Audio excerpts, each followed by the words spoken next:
अगर आप लोगों ने पार्ट 1 अभी तक नहीं देखा है तो पार्ट 1 को जाकर पहले देख लीजिए। मैं डिस्क्रिप्शन में उस पार्ट 1 की लिंक दे दूँगा। तो उसी के बाद आप इस पार्ट को देखना, तभी आपको ये पार्ट समझ में आएगा, वरना आपको ये समझ में नहीं आएगा स्टोरी कहाँ से शुरू हो रही है, कहाँ पे ख़त्म। पिछले पार्ट में हम लोगों ने देखा था कि जिनहुक के सामने एक मिस्टीरियस मैन आ जाता है जो कि दावा करता है कि वो जिनहुक को जानता है और जिनहुक उसको पहचानने तक से मना कर देता है। जिनहुक की ये बात सुनकर वो आदमी बहुत ज़्यादा गुस्सा हो जाता है कि उसने मुझे पहचाना क्यों नहीं, और वो जिनहुक से बोलता है, क्या तुमने मुझे सच में नहीं पहचाना? तभी जिनहुक अपनी आई ऑफ ट्रुथ स्किल को एक्टिवेट करके उसका स्टेटस बार देखने की कोशिश करने लग जाता है। फिर हमें उस मिस्टीरियस मैन का स्टेटस विंडो दिखाया जाता है जिसमें उसका नाम, उसकी स्किल और उसके लेवल के बारे में जानकारी दी हुई होती है। तो उसकी जानकारी कुछ इस तरीके से होती है। इस आदमी का नाम होता है चुन यूसुंग, लेवल 29 होता है, यानी कि 29 इसका लेवल होता है। और इसकी जो सारी स्किल्स हैं वो स्वॉर्डमैनशिप से रिलेटेड होती है। और इसकी स्किल को कॉपी करने के लिए ये कंडीशन आती है कि यूसुंग को लगता है कि वो तलवारबाजी में सबसे ज़्यादा अच्छा है। तो अगर तुमने उसका ये विश्वास तोड़ दिया, तो कहने का मतलब यह है कि अगर तुमने उसको तलवारबाजी में हरा दिया तो तुम उसकी कोई भी एक स्किल को कॉपी कर सकते हो। तभी जिनहुक यूसुंग की तलवार को देखते ही उस तलवार को पहचान जाता है और वो सोचने लग जाता है कि ये तो वही तलवार है जो उस म्यूजियम से गायब हो गई थी, जो कि हम लोगों ने देखा था कि दूसरे एपिसोड में जहाँ पर हमारा जिनहुक गया था। फिर जिनहुक सोचने लग जाता है कि अच्छा, तो यही वो आदमी है जिसने वो तलवार वहाँ से गायब की थी और वो बैरियर वहाँ पे लगाया था। फिर जिनहुक सोचने लग जाता है कि जब टावर ऑफ ट्रायल सिर्फ एक वर्चुअल रियलिटी गेम था, तब मैंने एक बंदे को हराया था और उस हार के बाद वो बंदा कंटिन्यूसली मेरे पीछे ही पड़ गया था उस गेम में, ताकि वो मुझे हरा सके।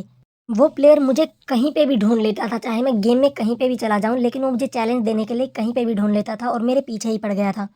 वो जब तक हार नहीं मानने वाला था, जब तक वो मुझे एक बार हरा नहीं देता। तो मेरे ख्याल से शायद ये वही लड़का है जो गेम में मेरे पीछे पड़ा रहता था। फिर जिन्हें बड़ी ही अजीब शक्ल बनाते हुए कहता है कि तुम तो वही पागल स्टोकर हो ना जो गेम में मेरे पीछे पड़ा रहता था। मुझे लगा ही था तुम मुझे नहीं पहचानोगे, क्योंकि गेम अब रियलिटी बन चुका है और तुमने मुझे सिर्फ उसी हद तक देखा था। फिर जिनहुक बोलता है कि अरे यार, मुझे याद है, मैं म्यूजियम में गया था, तब मैं इस बात पर विश्वास नहीं करना चाहता था। तुम वही कमीने हो जो पूरा दिन मेरा पीछा करते रहते थे और मुझे चुनौती देते रहते थे। फिर यूसुंग बोलता है कि इस बार मामला थोड़ा सा अलग होगा, मैं तुमको इस बार हरा के रहूंगा। फिर यूसुंग बोलता है कि इस बार जबकि हम दोनों ने ही शुरू से शुरू किया है, तो इस बार तो मैं तुमसे बिल्कुल नहीं हारने वाला। फिर जिनहुक बोलता है कि अगर तुम सच में लड़ना चाहते हो तो मैं तुम्हें रोकूंगा नहीं, लेकिन क्या तुम्हें प्रॉब्लम नहीं होगी? क्योंकि मेरे जो साथी हैं वो सिर्फ खड़े होकर यहाँ पे देखेंगे नहीं। और तभी हमें दिखाया जाता है कि टेरेसा यूसुंग की तरफ अटैक करने के लिए बढ़ रही होती है, जिसको देखकर यूसुंग बोलता है कि टेरेसा, तुमने एक बहुत ही एनोइंग टीममेट चुना है। और फिर यूसुंग बोलता है कि मैं किसी को भी हमारी फाइट के बीच में नहीं आने दूंगा। और ये बोलकर यूसुंग अपनी बैटलफील्ड सिलेक्शन स्किल को एक्टिवेट कर देता है। और बैटलफील्ड सिलेक्शन स्किल को इस्तेमाल करने के लिए यूसुंग अपनी तलवार को जमीन पर देके मारता है, जिससे वो एक पर्टिकुलर एरिया को सिलेक्ट कर लेता है जहाँ पर वो फाइट करेंगे, वो भी कुछ समय के लिए। और हम देखते हैं कि यूसुंग के तलवार जमीन पर मारने की वजह से वहाँ पर एक बैरियर जैसा कुछ बनने लग जाता है, जिससे उसका एरिया सिलेक्ट होने लग जाता है जहाँ पर वो लोग फाइट करने वाले हैं। लेकिन जब तक एरिया सिलेक्ट हो रहा था, तब तक हम देखते हैं कि जिनहुक उस कबर में हाथ मारता है जिसको वो देखने के लिए आए हुए होते हैं, और उस कबर में से कुछ गोली सी निकाल लेता है बाहर की तरफ। टेरेसा जिनहुक को उस बैरियर के अंदर फंसता हुआ देखकर उसकी तरफ चिल्ला के बोलती है कि जिनहुक संभल कर। और जिनहुक बड़े ही आराम से टेरेसा को बोलता है कि मैं तुमसे थोड़ी देर में मिलता हूँ। और हम लोग देखते हैं कि बैटलफील्ड सिलेक्शन स्किल की वजह से वो लोग वहाँ से गायब हो जाते हैं, लेकिन वो होते वहीं पे हैं, लेकिन टेरेसा उनको देख नहीं सकती और ना ही उस एरिया में वो वहाँ पर जा सकती है। और हम लोग देखते हैं कि जिनहुक और यूसुंग एक अलग से एरिया में आ जाते हैं जहाँ पर वो लोग फाइट करने वाले होते हैं। यूसुंग बोलता है कि अब ठीक है, अब हमें कोई डिस्टर्ब नहीं करेगा, तो मैं तुम्हें फिर से चुनौती देता हूँ फाइट की। ये बातें बोलकर यूसुंग अपनी 1-on-1 की लेवल 5 की स्किल को एक्टिवेट कर देता है।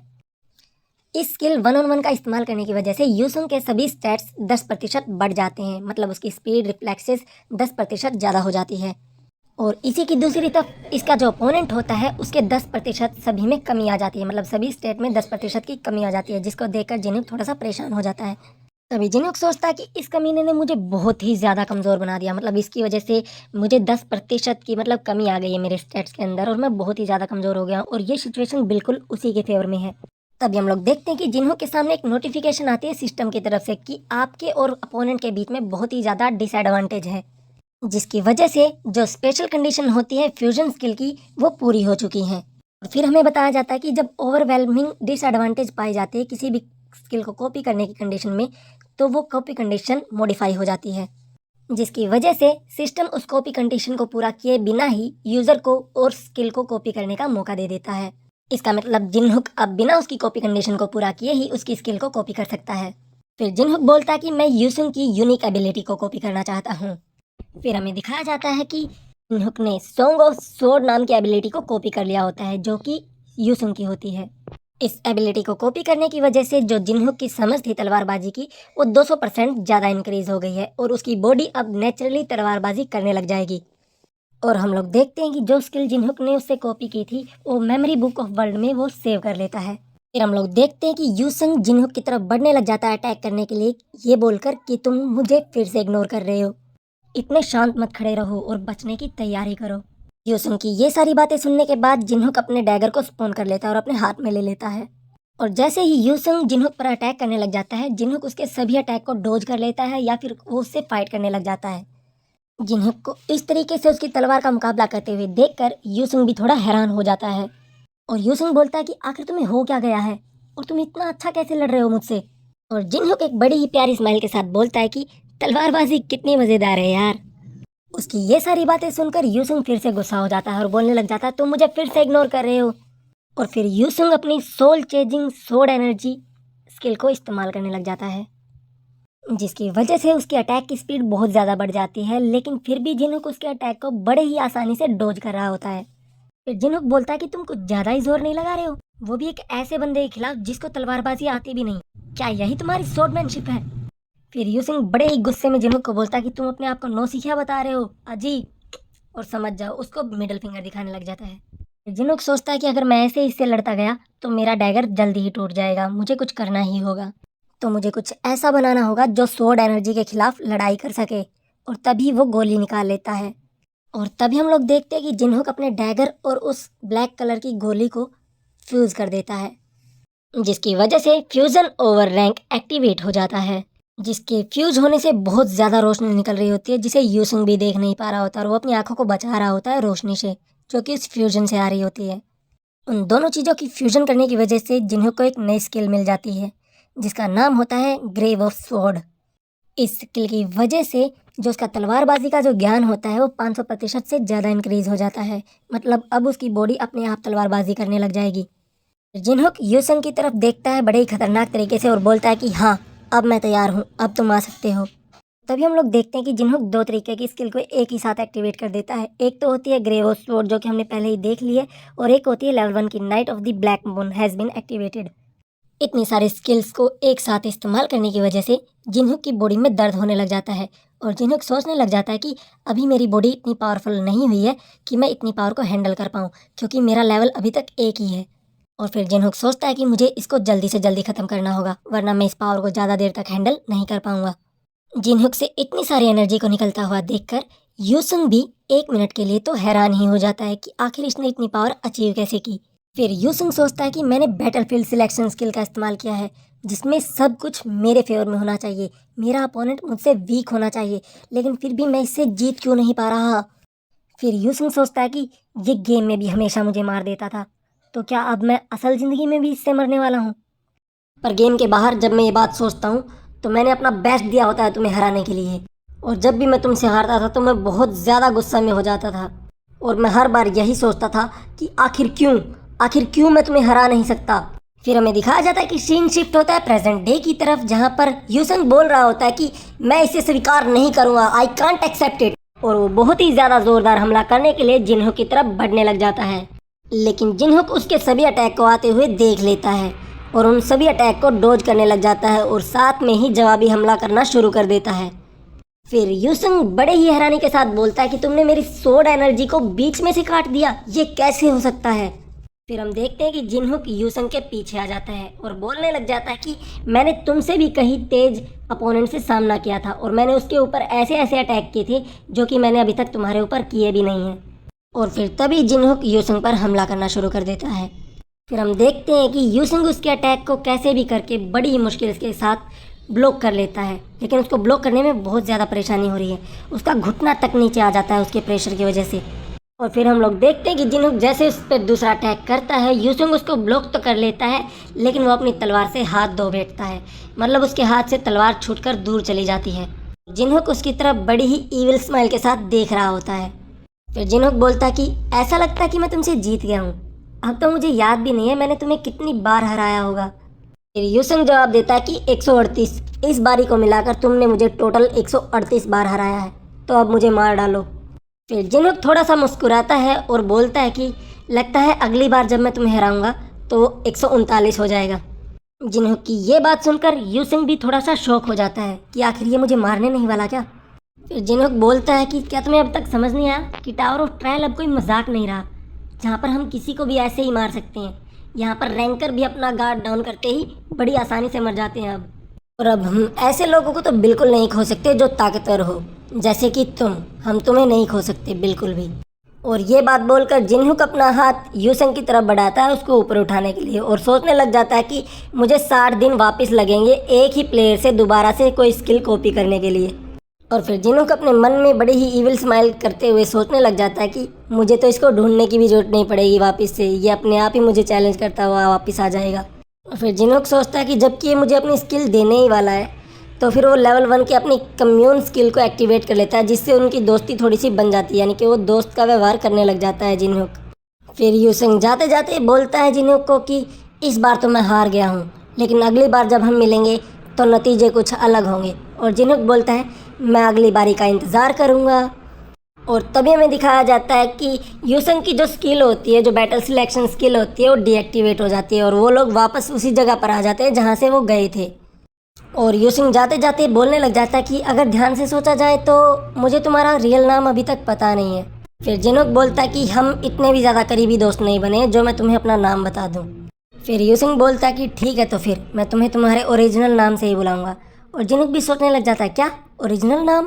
फिर जिनहुक बड़े ही अजीब चारा बनाते हुए कहता है नहीं नहीं, वो मत कहना, वो मत कहना, रुको रुको रुको, मैं तुम्हें अपना नाम बताने के लिए तैयार हूँ, रुक जाओ। लेकिन तभी यूसुंग बोलता है कि फिर मिलेंगे पूफ फार्ट।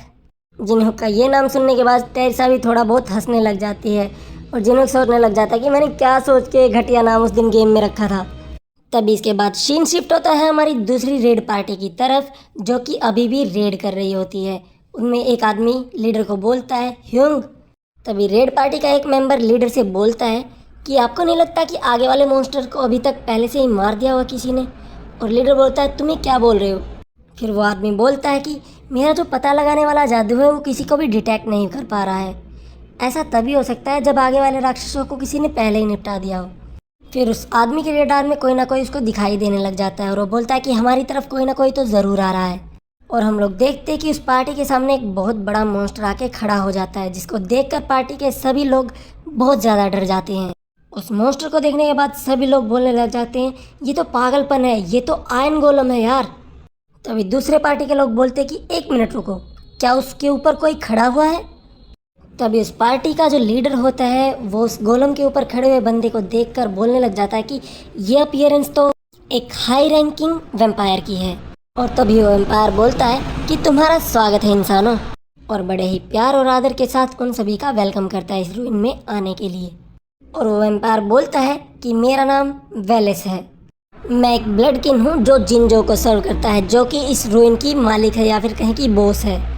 लेकिन तभी पार्टी के सभी लोग उस वैम्पायर की गर्दन पर तलवार रख देते हैं और बोलने लग जाते हैं कि तुम्हारा मकसद क्या है, तुम हम तक क्यों पहुँचे हो, तुम बिना किसी कारण के तो हम तक नहीं पहुँचना चाहोगे। तभी वो वैम्पायर बोलता है कि तुम्हारे व्यवहार को देखकर लगता है कि तुम ही लीडर हो, मैं तुम्हारे लिए एक प्रस्ताव लेकर आया हूँ। और वो लीडर भी शौक हो जाता है कि क्या प्रस्ताव लेके आए हो, क्या है प्रस्ताव। फिर वो वैम्पायर बोलता है कि मैं तुम लोगों को एक चॉइस देना चाहता हूँ कि तुम चुपचाप मेरे साथ चलो या फिर मुझे जोर ज़बरदस्ती करनी पड़ेगी। और अपनी एक उंगली उस तलवार पर लगा देता है, जिससे उसके शरीर की कुछ खून की बूंदें ज़मीन पर गिर जाती है। फिर वो वैम्पायर ब्लड फेस्ट नाम की एक यूनिक एबिलिटी को एक्टिवेट कर लेता है, जिस स्किल की मदद से वो आसपास के शरीर के सभी खूनों को, मतलब जितने भी शरीर वहाँ पे है उन सभी के शरीर के खून को कंट्रोल कर सकता था। और उन सभी को डराते वक्त बोलता है कि अगर तुम लोग मेरे पास नहीं आए, मेरे साथ नहीं चले आराम से, तो तुम में से आधे लोग यहीं के यहीं मारे जाएंगे। उस वैम्पायर की ये बात सुनकर वो लीडर भी बहुत ज़्यादा डर जाता है और वो देखता है कि उसके पीछे ही उसके 2 मेंबर्स बिल्कुल मर चुके थे, क्योंकि उनके शरीर का सारा खून निकाल लिया गया था। और तभी सीन दूसरी तरफ शिफ्ट होता है जहाँ पर जिनहुक को जो सामान चाहिए होता है उस कबर से वो उसको मिल जाता है, और टेरेसा को जो सामान चाहिए होता है वो उसका डिवाइन प्योरीफिकेशन स्किल नाम से उसको प्योरीफाई कर रही होती है। और यूसुंग वहाँ पर खड़ा सब कुछ चुपचाप देख रहा होता है।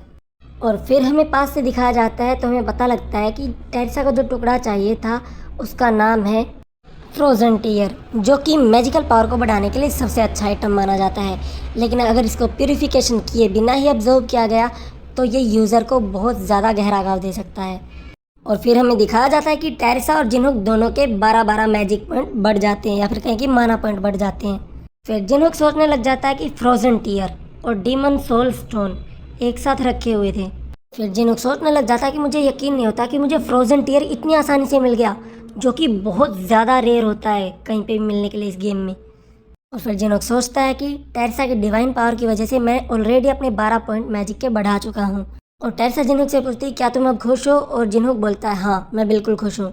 तभी हम लोग देखते हैं कि टेरेसा के पास एक इन्विटेशन आता है जो कि उस रुइन का बॉस का होता है, जो कि उसको वहाँ पे बुला रहा होता है मिलने को। उस इनविटेशन में लिखा हुआ होता है कि अगर तुम लोग अपने रेड पार्टी के सभी सदस्यों को बचाना चाहते हो तो जिस रूम में मैं तुमको बुला रही हूँ वहाँ पर चुपचाप आ जाओ, और अगर तुम लोग इसको एक्सेप्ट करोगे तो कोई भी राक्षस तुम्हें परेशान नहीं करेगा, कोई भी ट्रैप एक्टिवेट नहीं होगा।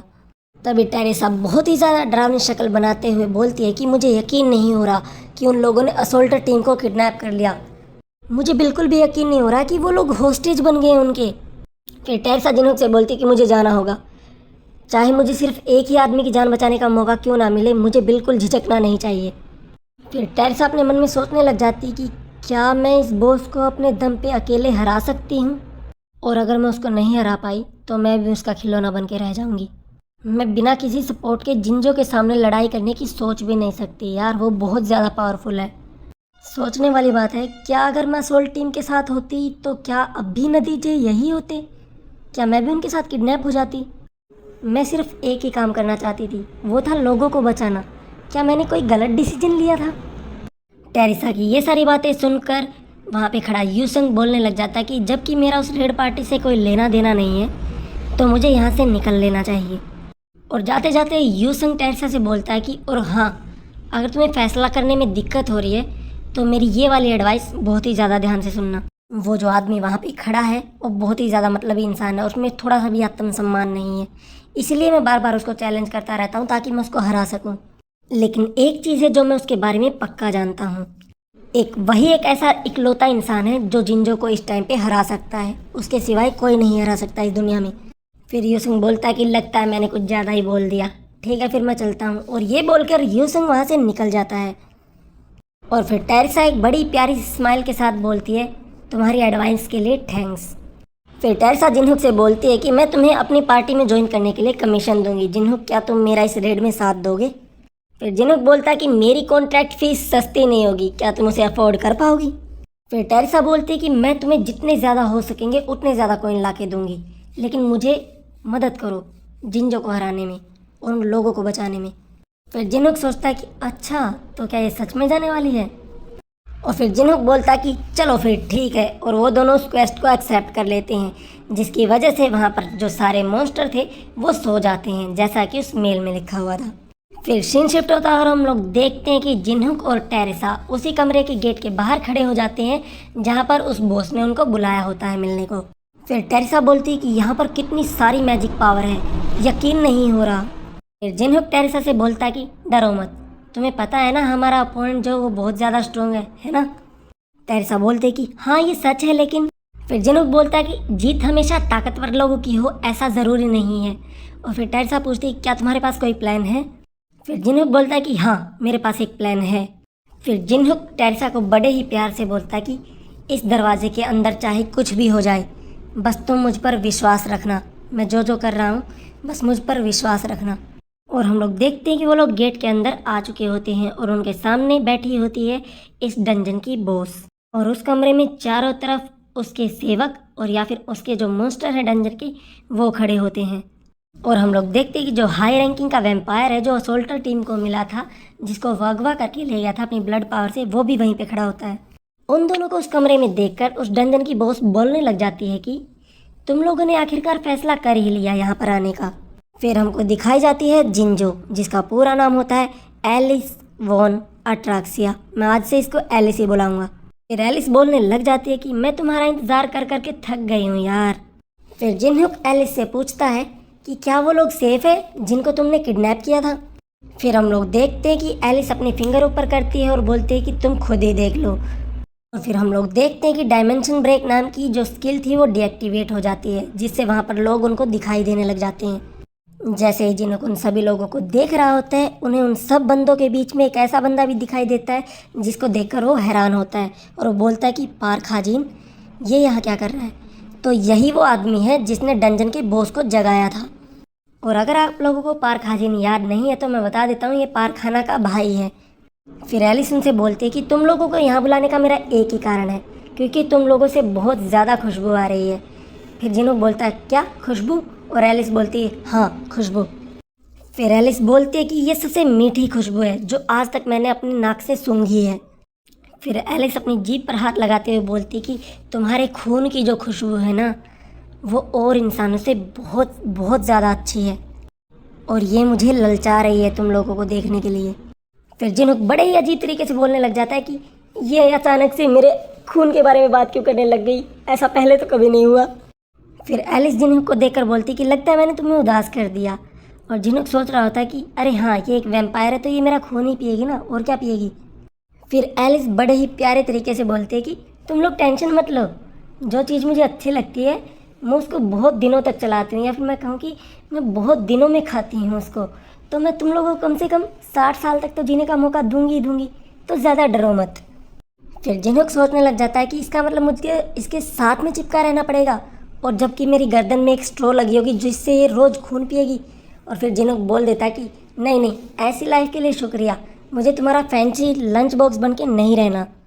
इतना सुनते ही हम देखते हैं कि जिनहुक के साइड से एक पावरफुल लेज़र चली जाती है जो कि उसके गाल को थोड़ा सा डैमेज करके जाती है। और एलिस जिनहुक से बोलती है कि किसी ने तुमसे नहीं पूछा तुम्हें क्या चाहिए और क्या नहीं, तुम्हें इस मामले के बीच में बोलने की कोई इजाज़त नहीं है, तो चुपचाप यहाँ पे खड़े रहो। तो अगर आप लोग यहाँ तक वीडियो को देख रहे हैं तो वीडियो को प्लीज़ से लाइक कर दीजिए, और चैनल पे नए तो चैनल को सब्सक्राइब कर लीजिए, क्योंकि इसका नेक्स्ट पार्ट जो है वो बहुत ही ज़्यादा बड़ा होने वाला है। मैं ऑलमोस्ट आधी से ज़्यादा मांगा को कवर करने की सोच रहा हूँ, तो मैं 1 से 2 घंटे का एपिसोड लाने की सोच रहा हूँ। तो प्लीज़ से प्लीज़ चैनल को याद से सब्सक्राइब कर लीजिए और देखिए क्या ये एलिस को हरा पाएगा या फिर नहीं, और ये हराएगा तो कैसे हराएगा। और अगर आप लोग चैनल पे नए तो प्लीज़ से प्लीज़ सब्सक्राइब कर दीजिए, क्योंकि अगर आप लोग सब्सक्राइब करते हैं तो मेरा मोटिवेशन बढ़ता है। और हाँ, एक बात मैं कहना भूल गया, थैंक्स फॉर वॉचिंग। मिलते हैं अगले वीडियो में। सो हेलो गाइज, पिछली वीडियो में आप लोगों ने देखा था कि एलिस जो है उस जो र्यून की अपनी बॉस होती है वो जिनहुक पर हमला कर देती है, ये बोलते हुए कि तुम्हें बीच में बोलने का कोई हक नहीं है। और एलिस का ये अटैक जिनहुक को लगता हुआ ज़मीन पर नीचे टकरा जाता है, जिससे ज़मीन में एक छोटा सा छेद हो जाता है या फिर दरार आ जाती है। टेरिसा जिनहुक से पूछती है क्या तुम ठीक हो, लेकिन जो जिनहुक होता है वो उसकी तरफ ध्यान नहीं देता है और एलिस की तरफ सर झुका के बोलता है जी मैम मैं समझ गया। फिर जिनहुक एलिस से बोलता है कि आपका जो हुक्म है वो मैं मानता हूँ, लेकिन मैं ये नहीं कह रहा कि मैं आपको कुछ देने वाला हूँ, पहले मेरी बात सुन लीजिए। तभी जिनहुक अपने घुटनों पर बैठ जाता है और बोलता है कि मैं आपको कुछ ऐसी चीज़ दूंगा जो खून से भी ज़्यादा अच्छी है। जिनहुक को ऐसा करता देखकर टेरिसा शौक हो जाती है और पूछती है जिनहुक ये तुम क्या कर रहे हो। फिर एलिस बोलती है कि क्या ऐसी कोई चीज़ जो खून से भी अच्छी है। फिर एलिस बोलती है कि बच्चे तुम्हारी ये टेक्निक मुझ पे नहीं काम करेगी, क्योंकि मेरे लिए खून से ज़्यादा ज़रूरी कुछ भी नहीं है अब तक। तुम चाहे मुझे कुछ भी ऑफ़र कर लो, लेकिन मेरा जो निर्णय है वो नहीं बदलने वाला। क्या तुम इस बारे में पक्का श्योर हो? अगर मैं कहूँ कि मैं तुम्हें दिला सकता हूँ आज़ादी। तभी जिनहुक की ये बात सुनकर एलिस बहुत ज़्यादा शौक हो जाती है और बोलती है क्या कहा तुमने, आज़ादी? लेकिन हम लोग देखते हैं कि वहाँ पर खड़े सभी मॉन्स्टर गुस्सा हो जाते हैं और बोलते हैं कि तुम्हारी हिम्मत कैसे हुई ये वर्ड यहाँ पर यूज़ करने की, मैं तुम्हारे टुकड़े टुकड़े कर दूंगा इंसान कहीं के। लेकिन फिर एलिस अपना हाथ ऊपर करती है और सभी को शांत होने के लिए बोलती है और सब लोग शांत हो भी जाते हैं। फिर एलिस जिनहुक की तरफ बहुत ही ज़्यादा गुस्से में देखते हुए बोलती है कि तुम।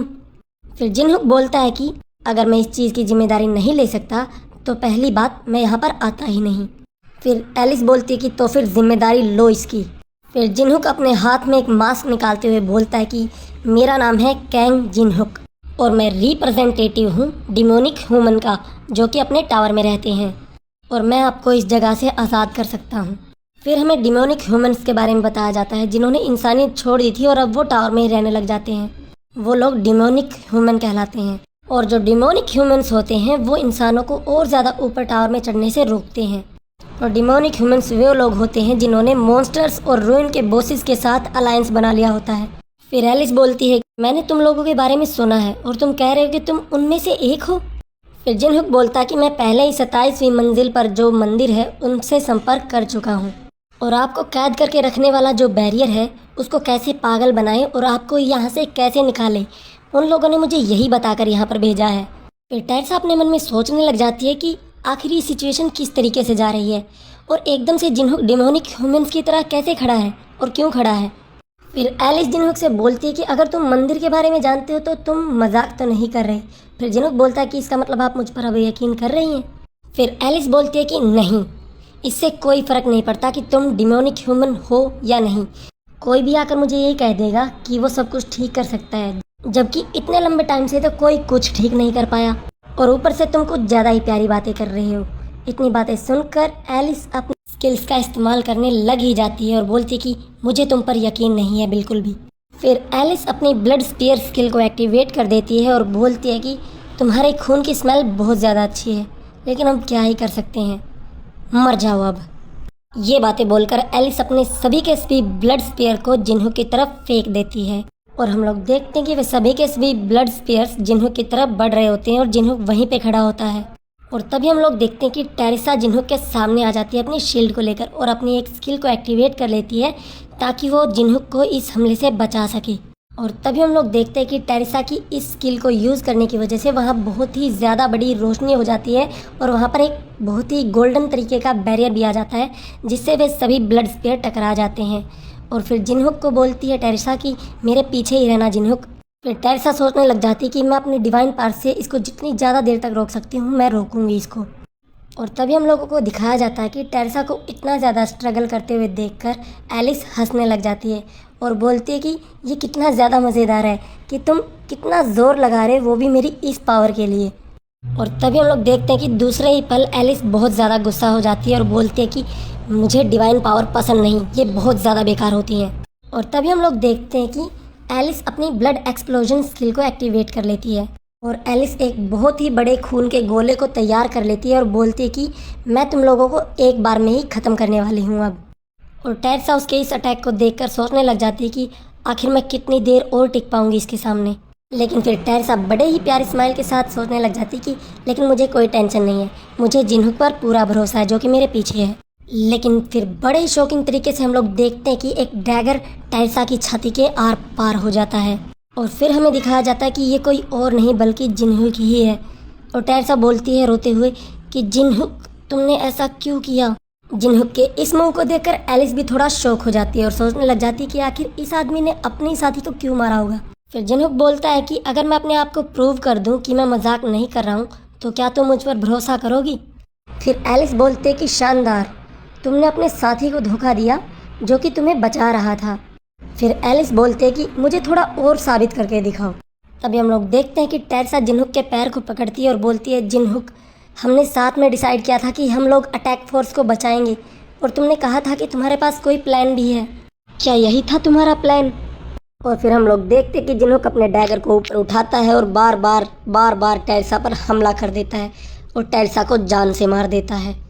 जिन्हुक के इस मूव को देखने के बाद एलिस जोर जोर से हंसने लग जाती है और बोलते है कि ठीक है, मैं समझ गई तुम मेरी तरफ ही हो, तो ठीक है मैं तुम्हें बोलने का एक मौका देती हूँ।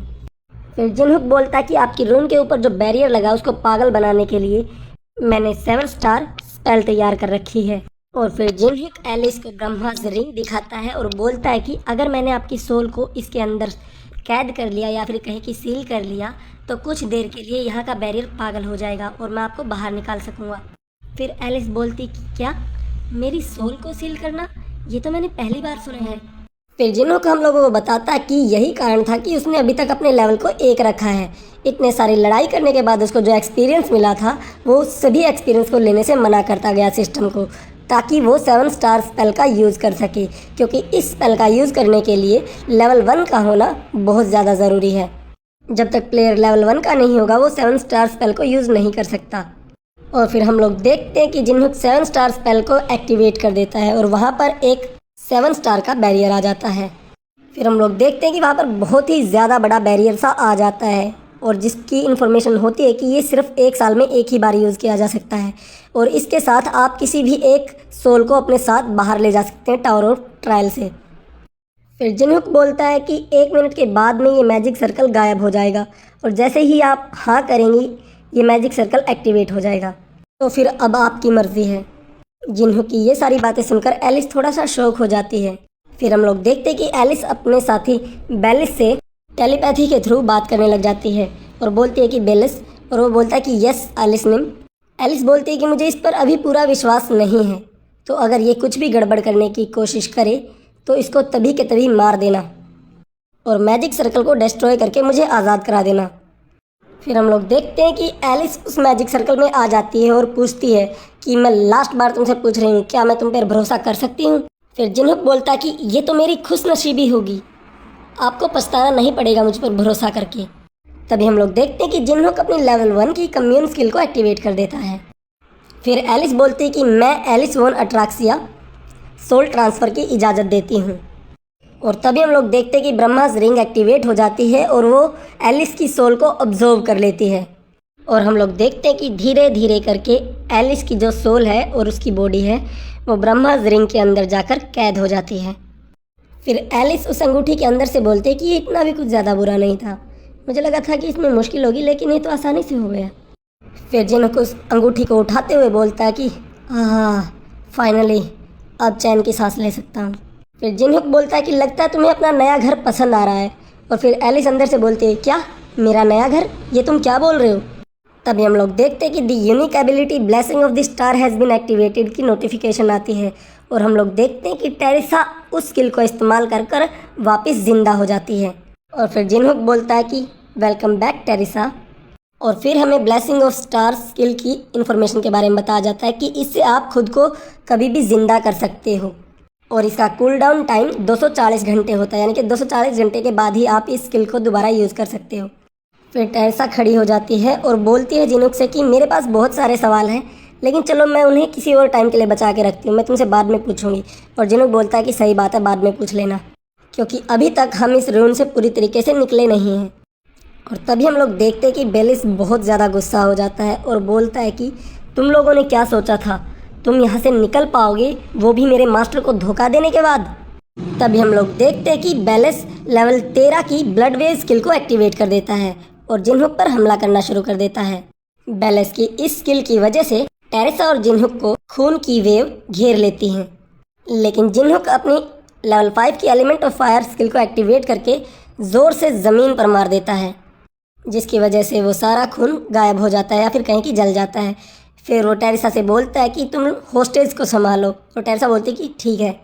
फिर टेरेसा अपनी sign of the cross skill को एक्टिवेट करके सभी होस्टेज की रस्सियाँ काट देती है या फिर कहीं की जिन मैजिक से उनको बांधा हुआ होता है उनको रिलीज़ कर देती है उनसे। फिर वो रेड पार्टी का जो लीडर था वो टेरेसा से बोलता है कि तुम हमारे लिए वापस आई, तो टेरेसा बोलते हैं कि मैं खुश हूँ, मुझे आने में देरी नहीं हुई। और वो फिर से पूछता है तो वैम्पायर का क्या हुआ?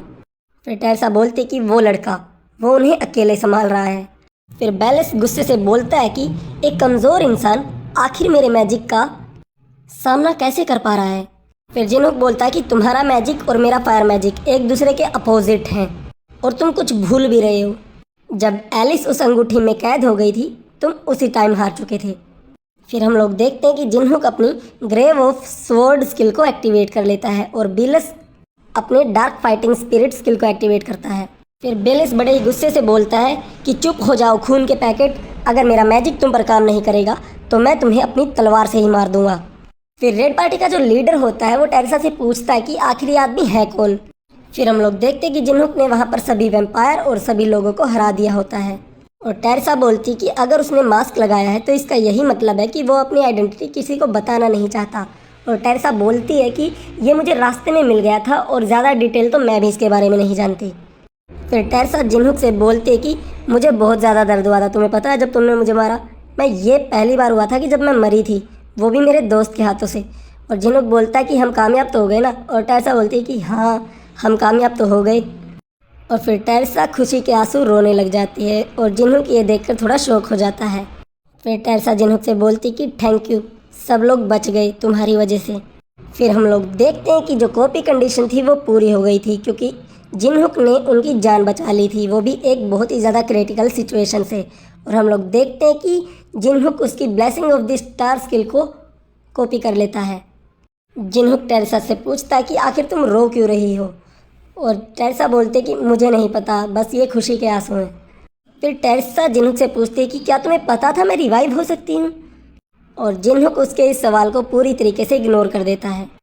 फिर जिन्होक बोलता है कि क्या अब हम ये डिवाइन आर्टिफैक्ट लेके बाहर चलें, और पीछे से आवाज़ आती है कि रुको 1 मिनट, और पीछे से आवाज़ आती है कि मैं हूँ कैप्टन अटैक फोर्स का सोंग चिन्हा, और इस रेड से जो भी सामान मिलता है उस पर बाले गिल्ड का अधिकार है।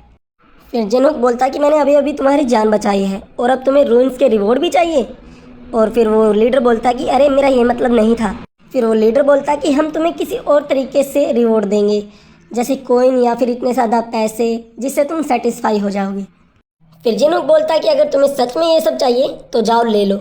और वो लीडर बोलता है कि क्या तुम सच कह रहे हो, और जिन्होक बोलता है कि हाँ हाँ ले लो, लेकिन इसका कुछ भी नतीजा हो पछताना मत। जिन्होक की ये वाली बात उस लीडर को समझ नहीं आती, और तभी हम लोगों को दिखा जाते कि वहाँ पर एक आर्टिफैक्ट पड़ा हुआ होता है जिसका नाम होता है कि फ्रैगमेंट ऑफ मर्लिन स्टाफ। और जैसे ही वो लीडर उस आर्टिफैक्ट को उठाने की कोशिश करता है, उसको बहुत ज़्यादा ज़ोर से करंट लगता है, और फिर वो देखता है कि उसके हाथ पर एक निशान बन गया होता है, और वो सोचता है कि आखिर ये क्या है। फिर जिन्होक उसे बताता है कि ये एक श्राप है, क्योंकि मर्लिन स्टाफ का जो वो पीस था वो शापित था। और फिर जिन्होक हम लोगों को बताता है कि उस आर्टिफैक्ट के टुकड़े को तुम लोग सेफली तभी पा सकते हो जब तुम एलिस को मार दोगे, लेकिन एलिस तो जिंदा है मेरी अंगूठी में। और तभी हम लोगों को दिखाया जाता है कि वो सभी लोग रूइन से बाहर आ रहे होते हैं और मीडिया उनका इंतज़ार कर रही होती है, और वो लोग कह रहे हैं कि भाले गिल्ड के लोग बाहर आ गए, भाले गिल्ड के लोग बाहर आ गए, और वो उनको कंग्रेचुलेशंस कर रहे होते हैं फर्स्ट फ्लोर की रूइन को क्लियर करने के लिए। और फिर मीडिया के लोग बहुत ही ज़्यादा क्वेश्चन पूछने लग जाते हैं कि आप लोगों ने ये कैसे क्लियर किया, कौन MVP था, मतलब किसने ज़्यादा साथ दिया, किसने अच्छा काम किया, इस तरीके के सवाल वो पूछने लग जाते हैं। और ये साइतामा जैसा आदमी पता नहीं क्या कर रहा है इस कहानी में।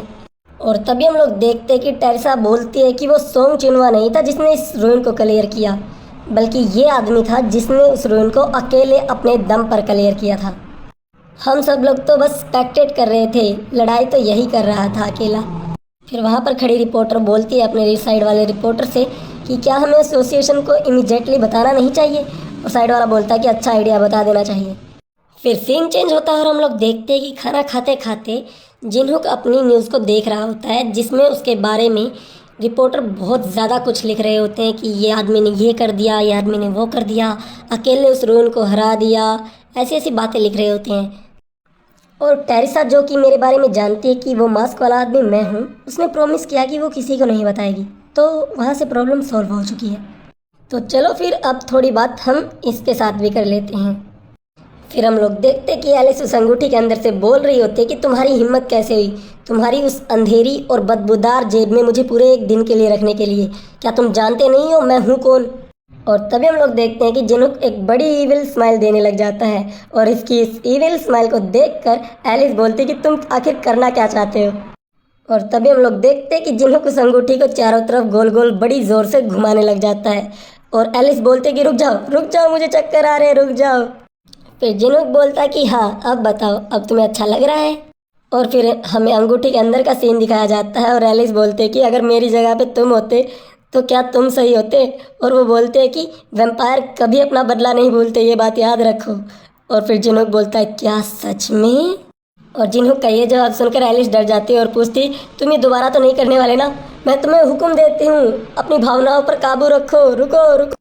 फिर जिन्होक उस अंगूठी को बार बार गोल गोल घुमाते हुए बोलता है कि तुम जिसे अपनी जगह अभी तक पता नहीं है उसे सज़ा तो मिलनी चाहिए। और एलिस बोलती है कि रुक जाओ मैं उल्टी कर दूंगी, रुक जाओ। लेकिन जिन्होक उसे बहुत ही ज़्यादा ज़ोर से घुमाने लग जाता है, और हम लोग देखते हैं अंगूठी के अंदर का सीन। एलिस की हालत बहुत ज़्यादा ख़राब हो चुकी है।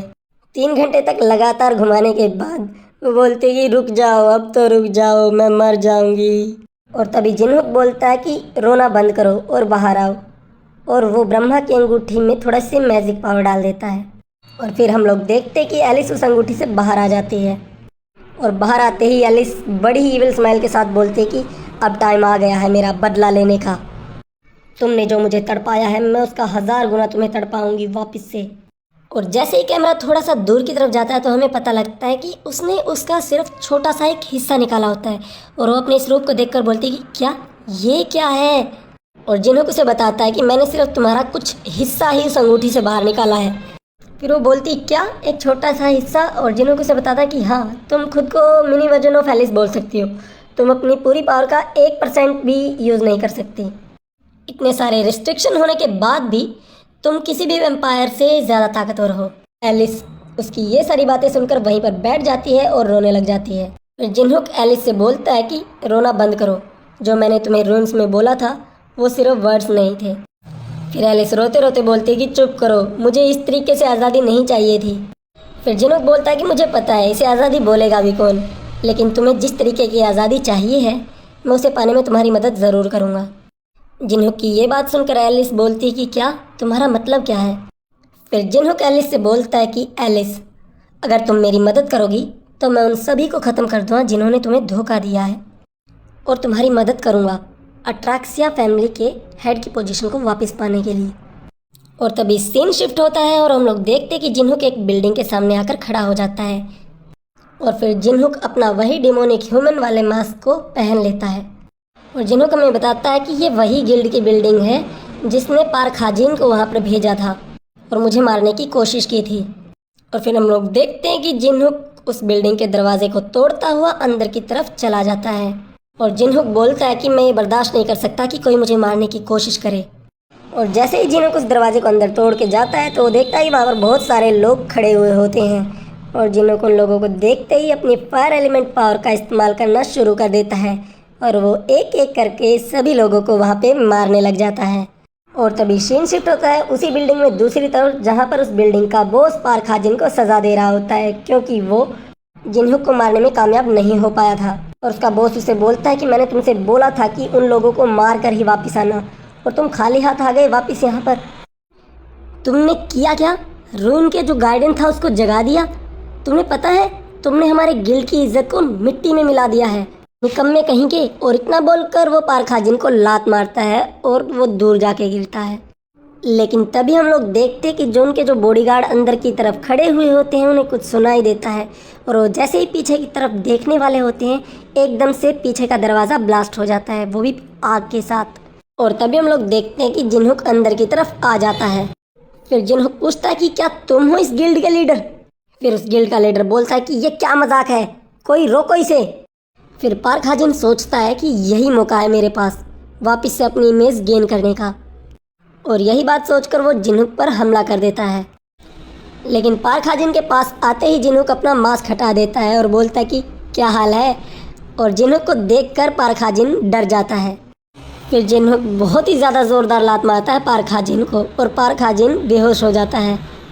फिर वो लीडर बोलता है कि तुम तो वही कमीने हो जिसने एसोसिएशन में हमारी बेइज्जती की थी। तुम्हें क्या लगता है ये सब करने के बाद तुम लोग बच जाओगे?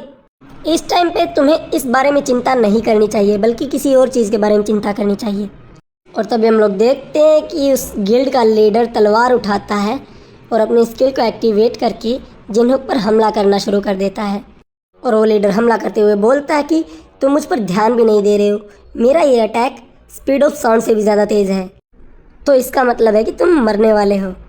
लेकिन तभी हम लोग देखते हैं कि जिनहुक एक गो पीस को टॉस कर देता है जिसकी वजह से उस लीडर की सोर्ड थी वो टूट जाती है। और वो लीडर ये सब देखकर शॉक हो जाता है कि एक गो पीस से कोई कैसे मेरी तलवार को तोड़ सकता है।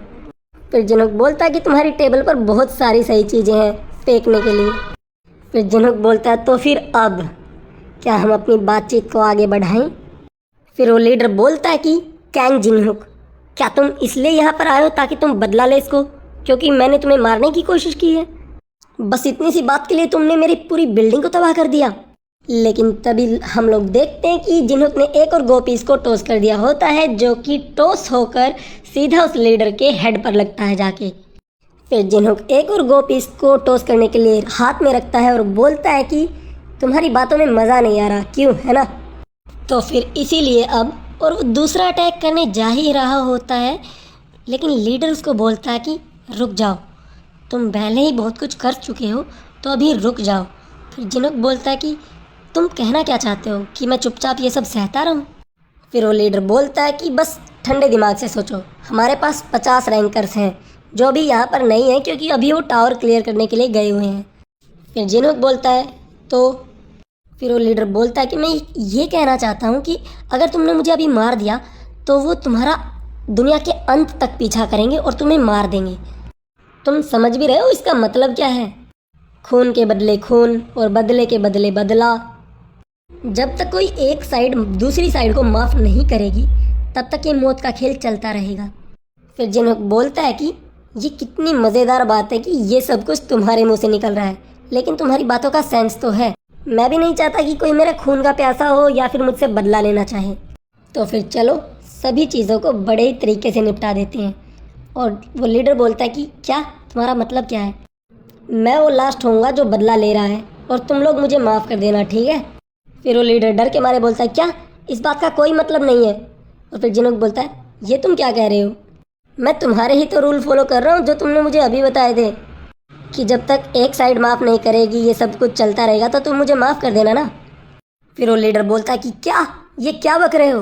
और तभी हम लोग देखते हैं कि जिनुक बड़ा ही पावरफुल अटैक करता है, जिसकी वजह से वो लीडर खिड़की से बाहर जाके गिर जाता है।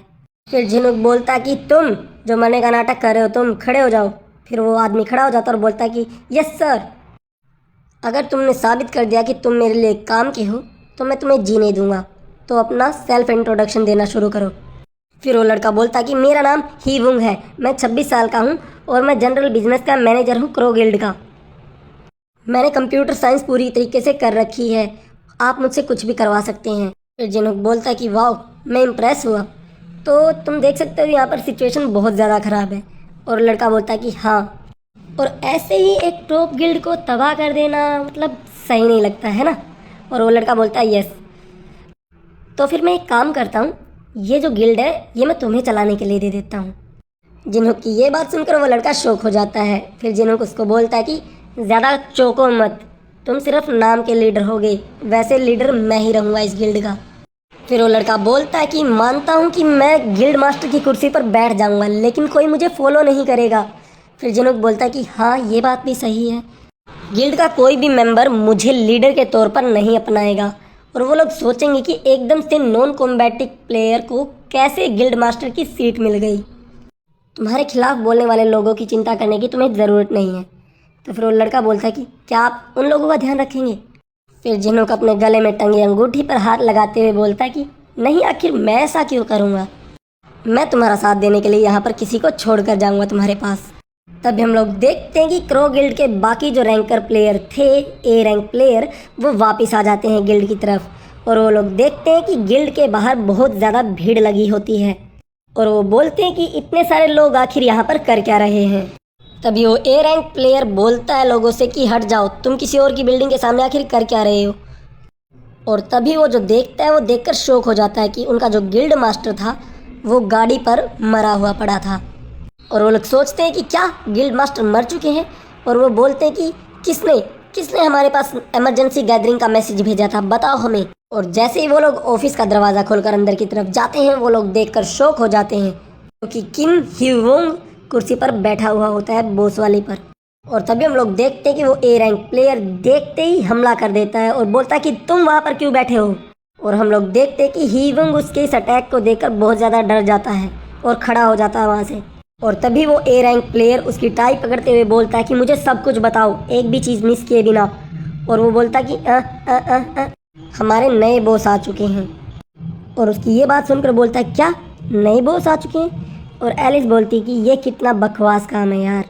फिर वो ए रैंक हंटर उससे बोलता है कि तुम्हें क्या लगता है मैं तुम्हारी बातों में आ जाऊँगा, ये छोटी सी बच्ची है इस सब की वजह। फिर एलिस उसकी ये बात सुनकर गुस्सा हो जाती है और बोलती है क्या तुमने अभी अभी मुझे एक बच्ची कहा? और तभी हम लोगों को दिखाया जाता है कि वो बहुत ज़्यादा डर जाता है वो ए रैंक हंटर। और फिर हमें दिखाया जाता है कि उस बिल्डिंग के उस फ्लोर पर एक बहुत बड़ा धमाका होता है और बिल्डिंग के बाहर खड़े लोग बोलते हैं कि कुछ तो फटा। और वो बोलते हैं कि ये तो वही जगह है जहाँ से वो आदमी गिरा था। और फिर जिनहुक अपने सर को पकड़ते हुए बोलता है कि एलिस, मैंने तुम्हें गिल्ड का ध्यान रखने के लिए कहा था और तुमने ये क्या कर दिया यार। और तभी हम लोग देखते हैं कि जिनहुक के फ़ोन में अवेकेंड एसोसिएशन से मैसेज आता है कि आपकी रिपोर्ट आज रिलीज़ कर दी जाएगी। और अब लगभग 2 महीने हो चुके हैं टावर ऑफ ट्रायल को अपीयर हुए रियल लाइफ में, और दुनिया बहुत जल्दी बदल रही है। सिर्फ 2 लोगों को ही पता है कि मैं उन लोगों के साथ पोर्टर बनकर गया था और मैं ही मास्क मैन हूँ। एक तो वो पोर्टर था मेरे साथ में जिसने मना कर दिया बताने को कि वो किसी को कुछ नहीं बताएगा, उसने प्रॉमिस किया है। और दूसरा अपनी टेरेसा है जिसने भी प्रॉमिस कर रखा कि वो नहीं बताएगी कि वही मास्क मैन है। और अब से मेरी 2 पहचान होंगी, एक जो मास्क पहनता है और दूसरा जो मास्क नहीं पहनता है। इस तरीके से मैं और भी आसानी से काम कर पाऊंगा। और तभी फिर सीन शिफ्ट होता है और हमें दिखाया जाता है अवेकेंड एसोसिएशन की बिल्डिंग को। और वो बोलता है कि जब मेरी बहुत सारी शर्तें पूरी हो चुकी हैं तब समय आ चुका है कि मैं सभी चीज़ों को अपने हिसाब से चलाऊं।